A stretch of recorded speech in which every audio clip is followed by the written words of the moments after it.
Welcome fathers who are looking to inspire their kids and become fearless. This is the Become a Fearless Father show and I'm your host, Klaas van Oosterhout. I'm a father of 2 boys, husband and entrepreneur.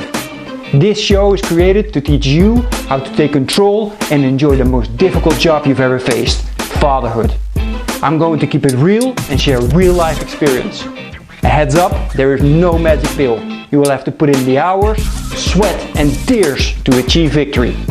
Are you ready to improve your health, wealth, relationships, knowledge and become the hero your family needs you to be? I know you are.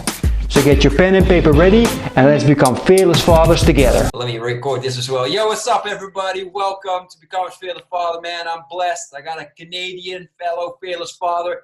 Man, I think this guy is more fearless than I am. I'm telling you right now. Single dad, taking full responsibility of being there for his boy, man. That just took my breath away when we talked. What was it? Yesterday, the day before, man. The guy's a beast. So without ado, man, because we don't have long and I want to take every single second the possibility to pick this guy's brain. So please, man, introduce yourself and share your story with everybody.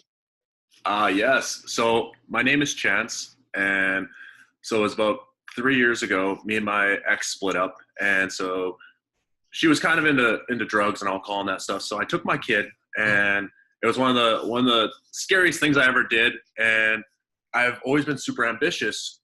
So it came to crossroads in my life, especially after having him and being like, okay, what do? I really want to continue with my goals. But the other thing is I can't leave my kid behind because one day when he's 18, he'll come to me when I have it all and he'll be like, Dad, where were you? And that was one question I was not willing to deal with. So I was just like, you know what? It's just going to be a little less sleep, a little more work, and we're just going to go on. We're going to figure out this thing together. So fast forward to when we split. So I'm attending university. So my very first goal in life was to become a university basketball player. So I achieved that. All was grand. Next goal was to get my professional degree. That one was a little bit of a kick in the ribs. And so anyways, I'm in my 3rd year. I got my kid basically full time. I figure out my finances. As a single father, I had no child support, no child tax, no subsidies. Oh. And so doing this financially did not make sense at all.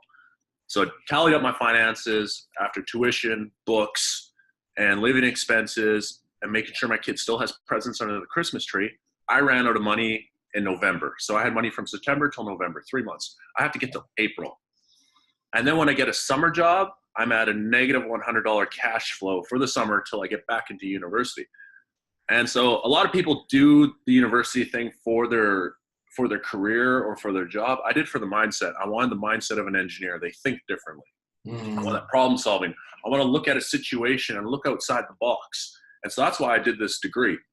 And so what I did was very unique. So I talked to my mom. My mom's like, looks like you're going to have to get a part-time job to finish school. And I was like, Mom, I can't afford a part-time job. And she's like, what do you mean? I'm like, I did the math. I get to December, I'm still short. So what I started doing was I started applying for scholarships. I made a business out of it. So from anywhere from about 11 p.m. till about 2 in the morning, that would be my scholarship time. And so I raised about $150,000 for school so I could afford the living costs. And then, so that's what got me through university. And so actually just the other day, because one of my goals this year, I want to write a book about that. I want to tell that story. I want to also help other university students that may not see the opportunity in university for themselves. So the book I'm going to be writing, I came up with the title the other day. It's going to be called Love Over Failure. Because for me, I would rather go 4 or 5 hours of sleep for months at a time, have a super hard crash in order to put presents under the Christmas tree for my kid, to make sure my kid had some sort of standard of living while I was in university. It's not bad if you're going to take the entrepreneurial route and sacrifice your own life, craft dinner, ravioli, all that stuff, right? But now when you're raising when you're raising your own son, it's different. He has to have a good bed. He's got to have some toys. He's got to have stuff to do. He's got to be in sports. Now I'm not only growing my mind, I'm growing his mind. And so what I was finding, the biggest struggle through university, and I mean doing this for the first time, was I found I was growing myself in one direction, but I was not growing my son. So so about a year and a half ago, he's struggling in almost all his academic areas. So what I did for that, we started getting workbooks, and I started doing development sessions with him, because he's got to move up with me. I can't leave my kid behind while I still pursue my goals, right? This is not the decision I made. The decision I made was to bring him with me. And so actually this year we're catching up on the last academic level, which I view as one of the most important things that the school system can teach you, and that is reading. Mm-hmm.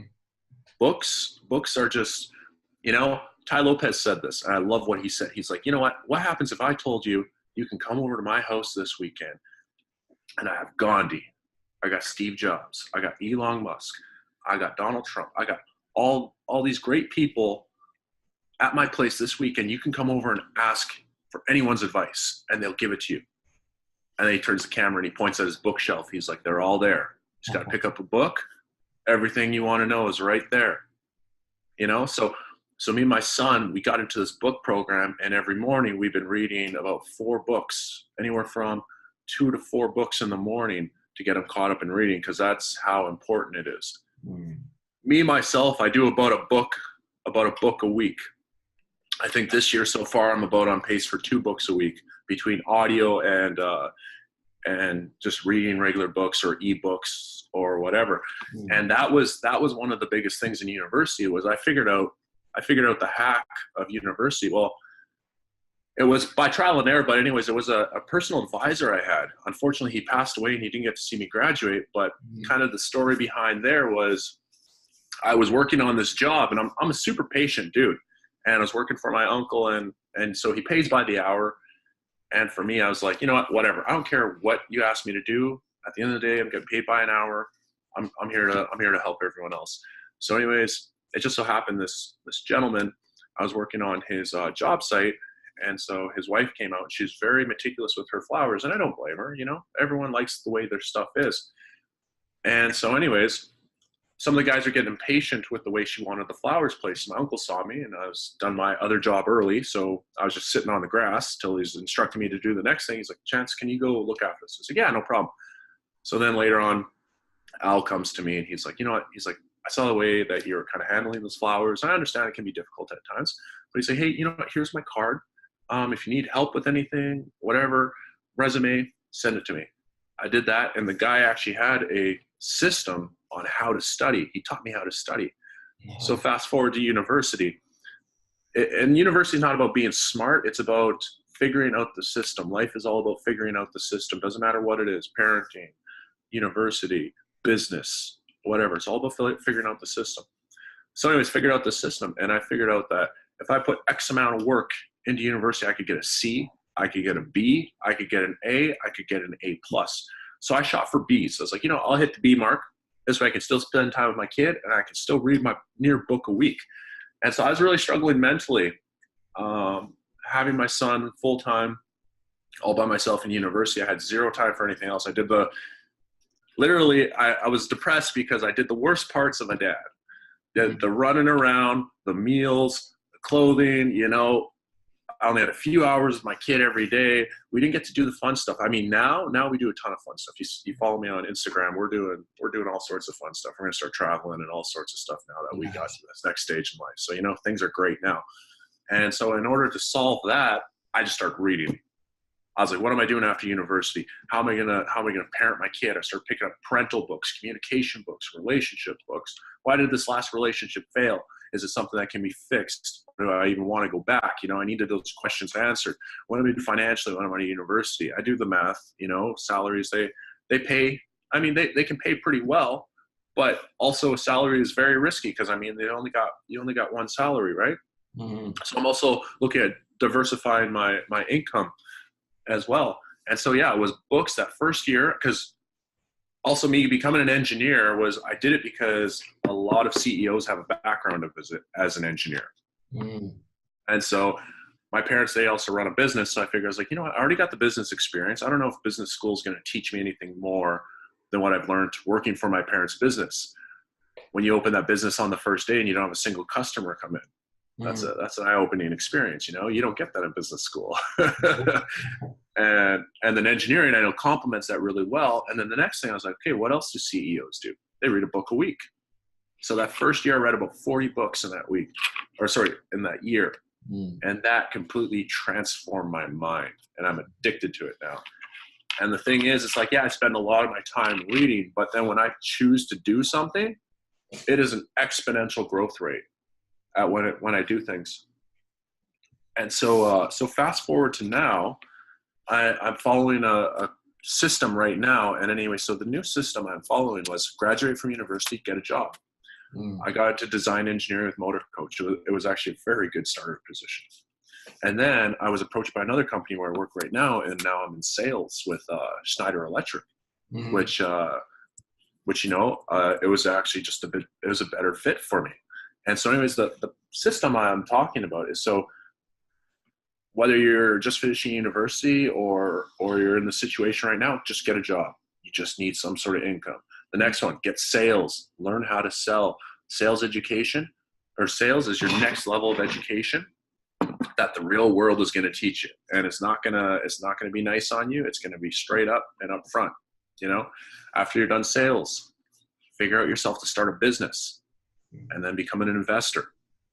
So those are the 4 financial things I'm following right now. So if you follow me on Instagram at the _electric_daddy, that is me building a personal brand and also getting into real estate investing, or real estate business, I should say. And so anyway, so my next step there was, there's just a ton of power in real estate. And it's kind of something I've always been interested in. And even in my engineering degree, I've always thought, I was like, you know what? I don't need the biggest house, but I would like it tricked out with a lot of technology. That would be pretty cool, So, and then I was thinking after, I was like, okay, if I get into real estate investing and I start tricking out my own house, that can be applied to other people's houses, because we want everything at the tip of our fingertips, right? And so that's a potential thing that I'm pursuing. And the wealth thing is going to happen a lot faster than I thought it was. And then the next step is, like yourself, sir, is I have a soft spot for single parents, single fathers, single mothers. I have a soft spot on either side. Being a single father, I understand it on the dad side. I have a cousin who's struggling right now being a single father. And hey, sorry for the interruption. I know you're really enjoying the show. Just want to make sure, if you're liking this information, please subscribe and press the like button. And also, go visit becomeafearlessfather.com. You get the opportunity to share your biggest challenge at the moment as a father, and it gives me the opportunity to try and help you overcome this. Thanks, and enjoy the rest of the show. And I still have yet to sit down with him and see what I could do to help him out. But there's different struggles with a single mother and a single father. But the thing that really, really touches me is I've had a number of my single mother friends. I have more single mother friends than single father friends. It's not as much as out there, but single fathers are one of the fastest growing populations today, as we're approaching more equality. But regardless of the situation, the thing that really touches me is how you see some of them working 3 jobs just to put food on the table for their kid. And it's like, to me, it doesn't matter if they're grinding 12, 16 hours a day to make this happen. That's something that's got to happen. But the thing that touches me is the kid.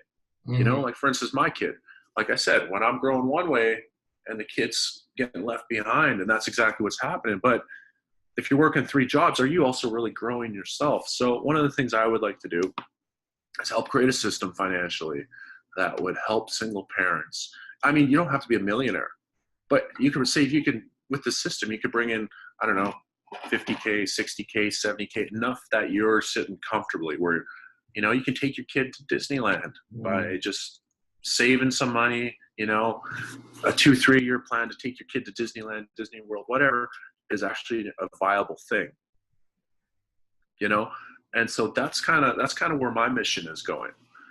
And so first off, it's just starting off with the real estate. So what happened with the real estate is I'm just coming to the edge of the research period. Because whenever I do something, I always go through a heavy research period. I read, fill my brain with knowledge. So when I meet potential mentors, friends, partners, teachers, all those people, I can talk to them on the same level. I have an understanding. When they're using real estate terms, I get it. Or I know where to go find it to ask intelligent questions that are going to push me further. And then the next step I've been doing is going to meetings, a couple real estate meetings a month, taking people out for dinner, coffee, lunch, offering what I can. One of the things I find that I can offer a lot of these people is the knowledge in my brain, because I read so much books. They have certain struggles they're going through that they could read a book on, that maybe they need something that I've read on. Because man, I've read so much that it's like that's my way of helping people. You know, they're like, do you know, one of the ladies I met with recently, I sent her some books on negotiation. Another lady, you know, it could be on relationships, it could be on parenting, it could be on all sorts of stuff. I love giving books, and I feel like giving books is one of the most intimate things you can give somebody, because sometimes I read these books and I'm like, oh man, people know this stuff? Like, this is kind of scary, you know? And so, yeah, so taking these people out for lunch and coffee and dinner and stuff, and building myself into this network. So this way I can build a team. Because throughout basketball, engineering, and now into real estate, team is the way to go. It's the thing that makes me feel the most fulfilled when I'm achieving my next goal. And so, yeah, so my goal is to get into a property and look to start flipping some properties and help make people that already have money, help them solve their money problem of having too much money that they don't know what to do with, so I can be another person they can rely on and make some more capital. For me, I can take a smaller cut because it doesn't matter to me. Here I'm learning. I want to learn. I want to get that opportunity, and I want to help somebody else out. And then if you help someone else get where they want to go, it's going to help you get where you want to go. And so, I mean, I just read these books, I journal, I make a plan, and then I just execute it.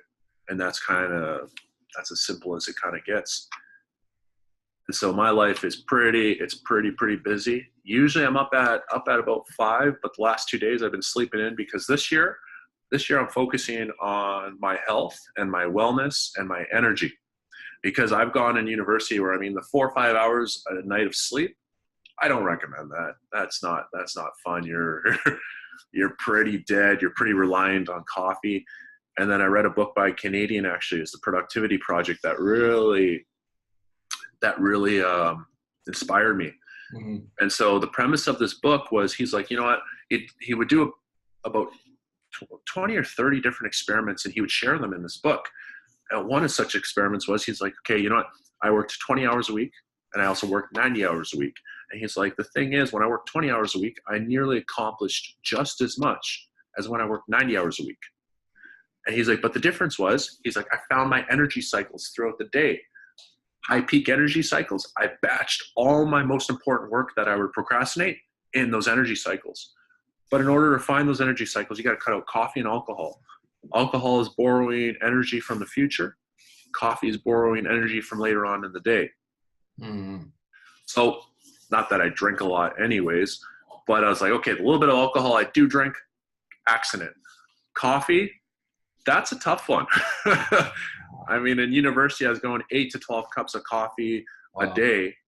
And so I've actually, I've weaned myself down, because if I didn't have it, I'd get a headache.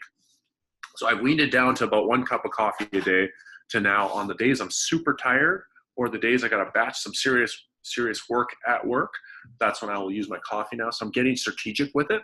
And so, but I want to get it so I can operate daily without coffee. And I'm already starting to experience the waves of energy. Mm. And another thing is sleep. Now I'm giving myself the time to sleep. So like the last couple of days, I'll wake up at 6 instead of 5. So I can kind of operate. We've had a really busy week this week. Just started my kid in Taekwondo. Nice. So here's an ideal week for me. Up at 5, personal development in the morning. put that hour in. That is the hour to me. That's why I get up at 5. He doesn't wake up till 6 until I drag him out of bed. And then after that, it's like, have our food together. Once we're done our food, it's his time for personal development. I purposely do his reading in the morning. So he gets in that habit. And then it's rush off to daycare. He goes to daycare. I go to work. Then I have a lunch hour break. My lunch hour break, that's when I do my reading. Instead of in the morning, I do it at lunch hour. And so I'll do about an hour of reading on my lunch hour. And then after work, come home, pick up the boy, shove some food down our throats, literally. And then Monday's off to taekwondo. Tuesday, same thing throughout the day. And then Tuesday, shove some foods down our throats. And then I was meeting, and then I met a person that I met for coffee. And so this was this was a strategic real estate strategy session that was offered to me with one of the groups I joined. So I did that, sat with this gentleman for about 2.5 hours, helped me. So from ground zero, helped me build that first step. Focus the whole 2 hours on that first step. Because he gives you a list. And if you do strategic sessions, notice they'll give you a list of 5 to 10 things you can do. Don't do all 5, 10 things because you're just touching every single area. Pick 1 or 2, hammer it out the whole 2 hours, get it down pat. So now I can sit down and analyze properties. So this weekend I'm going to create a plan. I can analyze properties. I need to do about 100 of them. I got to put my reps in. Just like basketball, going to the gym, putting in your reps, putting in your shots. This is a real estate rep. I got to put in my shots. I don't go to the gym. I go to my desk. I go to my Excel spreadsheet that I have, put in my shots. Wednesday we had swimming lessons. And then we had a real estate meeting so we didn't get home till about 10. And then last night I had another meeting with another gentleman that, he's going to help me out. He's going to help me find some deals and stuff like that. So now I got the analyzing, I got the deals. And then now I just got to make a few things happen. I'm starting to connect with people, and now I can get running these deals with these people. So you can kind of see how it's starting to build. And I mean, this is the stages I'm at right now. And so one thing happened is if you're a single parent, is one of the limiting mindsets that I had is like, okay, I got to get my kid to bed by 8 o'clock every day, or 8:30, 8 o'clock. But what's been happening with my son in particular, I struggle from 8 o'clock and he doesn't get to bed till 9:30. So I was like, all right, we're not going to fight this. And I was like, and also too, I'm not going to limit my growth because of this kind of bedtime fight, because I feel like you should be in bed by 8 o'clock. So I just kind of had a little bit of a mind adjustment when I was journaling. I was like, okay, you know what? I want to attend these meetings. Why can't I attend these meetings? Because running off to a sitter, running to the meeting, picking up from the sitter, I mean, we're not getting home till 10:30, maybe 11. That's a little late for a 6-year-old. So then I was like, you know what? Why don't I just bring him with me? And he lasts the whole meeting. And then when we come home, no questions, done. He's gone to bed. I may have to carry him in. And so this is 9:30 is pushing the limits a bit. But I was like, you know what? Our school education is so outdated. And I mean, as a parent, you got to pick and choose which things you want your kid to take from school. I mean, the most important things he can take are the social skills he's going to learn in school. Bullying sucks. Learn how to deal with it. Learn how to stick up for yourself, because in the real world, the bullies graduate too, and they don't stop, So that's a piece of education you got to take with it. Reading and writing. Those are obvious ones because we need those in the real world. And some basic math. I mean, we live in a very financially focused era, so you're going to need to know to add a bit. And so, so that's the education I'm trying to pick out of the system for my son. If he likes a few more things, great. If not, that's some things we'll work through. Now, homework for him, I pick and choose his homework because, I mean, do I choose the real estate homework? It's like, dude, at 6 years old, you're getting a real estate education. Not a lot of people are getting that education at your age, And I mean, as busy as we are, it's also, I still get them in play dates. I still get them in taekwondo, swimming. Spring is soccer. I had them in basketball in the fall because I believe team sports is absolutely important for a kid's development.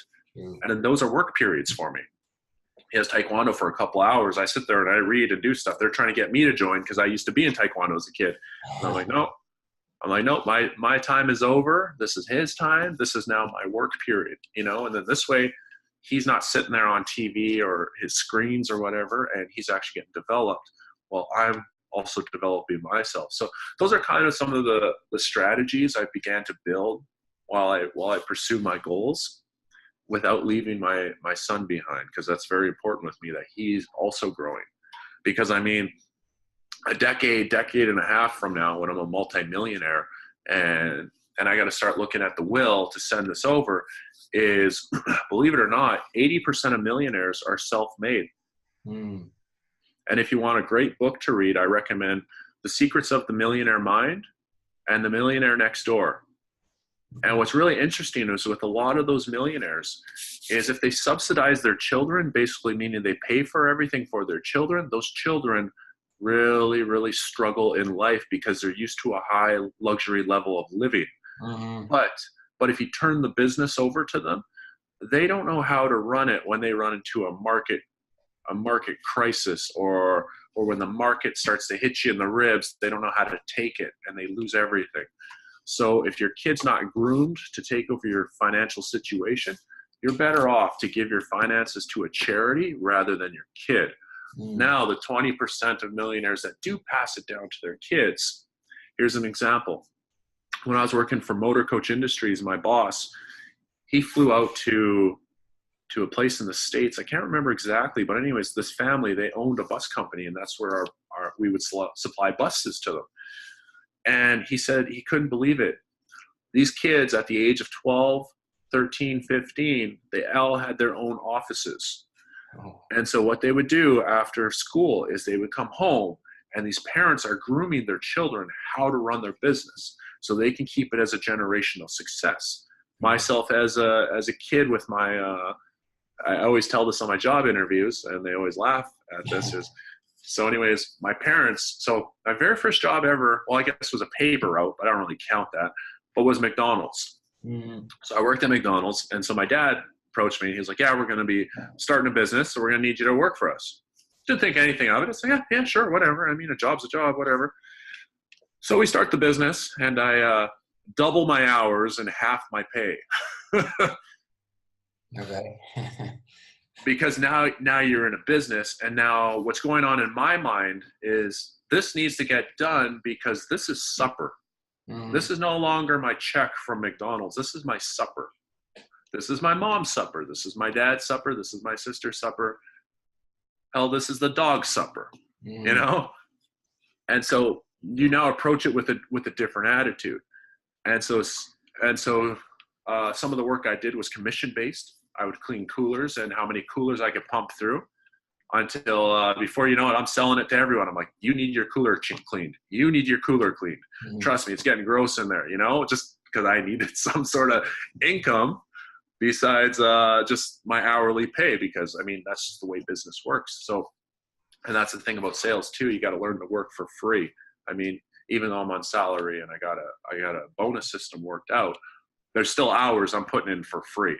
Because your bonus is never guaranteed, and so, but being on salary, it's nice because then you're like, okay, I can put in these extra hours and stuff, and a lot of these extra hours are for me to develop my skill set to help these customers and to reach out to these customers and that stuff.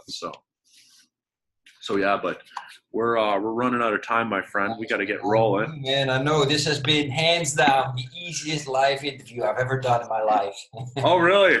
I didn't have to ask any questions. You answered pretty much everything I wanted to talk about anyway. So I was freaking. Oh, great!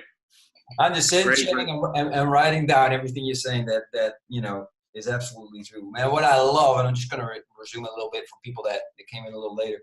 Man, you got everything, every single thing. It looks like you got everything revolved around systems, and that makes you just freaking. Because that was one of my questions, man. How do you do it as a single dad? And you just explain that in your own words, and it's just systems. You got systems for everything. It's absolutely fantastic. Man, last, just one question. I already follow you, but how can you really mention Instagram, but what are all the ways that people can keep in touch with you? And especially for those single dads out there, how can they continue to watch you and learn from you so they can apply some stuff in their lives? Yes. So just recently, we're talking months ago, I just had a goal of trying to grow my Instagram to 10,000 this year. And so right now I'm kind of trying to focus in my Winnipeg area, my hometown Winnipeg area, because I was kind of going worldwide. But follow me on Instagram. That is where I am the most active. I'm also going to be building my Facebook page. I mean, because I'm also building this real estate thing, I haven't been putting a ton of effort into my Facebook. But that is a thing that I want to do into the Facebook. Send me a message on my Facebook or Instagram, the Electric Daddy. I do check those regularly. Comment on my pages. I do batch checking. So I may not respond for a little bit, but when I respond, I usually hit up everybody at once because I got to organize my tasks at a time. Of course. Reach out to me. I've had a number of single moms reach out to me, just ask me about what I'm doing, why I'm doing it. I try and reach out to other parents that I see are also doing this as well. So feel free. I am an open book. I'm here to try and supply whatever knowledge that I have or systems or whatever I can to help, because that's one thing I was really excited that you got a hold of me for, because you want to reach out and help a million dads, and I'm totally on board with that, man. I mean, if there's something I can even help out with that, I think that's awesome, especially kind of with my financial kind of goal and stuff like that, you know. And I mean, feel free to have me on here again. This is pretty awesome. Yeah, man, we definitely have to do that, because I still didn't get ask any questions except the last one, how to get in touch with you. So we're definitely gonna do that up. Yeah. I got some really cool things about. I want to reconnect with you also because you mentioned you're gonna write a book, and just the title, Love Over Failure. That's just freaking brilliant. So we got to talk about that more as well. Anyway, man, I really appreciate your time. Thanks for being on, and we'll be in touch soon. Everybody else that's out there, man, I hope you had pen and paper, because this went fast. But it was, again, a rain shower of freaking golden nuggets. And I hope you picked up on that. And I got inspired even more than I already was before we started the live interview. I was really looking forward to this. You lived up to it far beyond and above. So thanks for that. And everybody else, have a fantastic day. And I will see you in about 6 hours when we go live with Andy Stork. Take care, peoples. All right, man. Have a good day. You too, man. Are you still meeting up with your friends now that you're a father? Kids making you stress out, you got no time for yourself to work out, read, or relax. Can you still remember the time you were hanging out with your friends, feeling energetic, happy, and confident? Spending time together and talking about your life and your crazy dreams. You're feeling alone now, don't you? No one to share your challenges with, and you're just running around from one storm into the next. Well, it's time to change this now. Join me and the Brotherhood of Fearless Fathers to speak on a weekly basis with like-minded dads to crush your challenges, face your fears with determination, be held accountable, and regain control of your life. If you want to become the hero your family needs you to be, then go to becomeafearlessfather.com/brotherhood. I'm looking forward to seeing you on one of our next calls.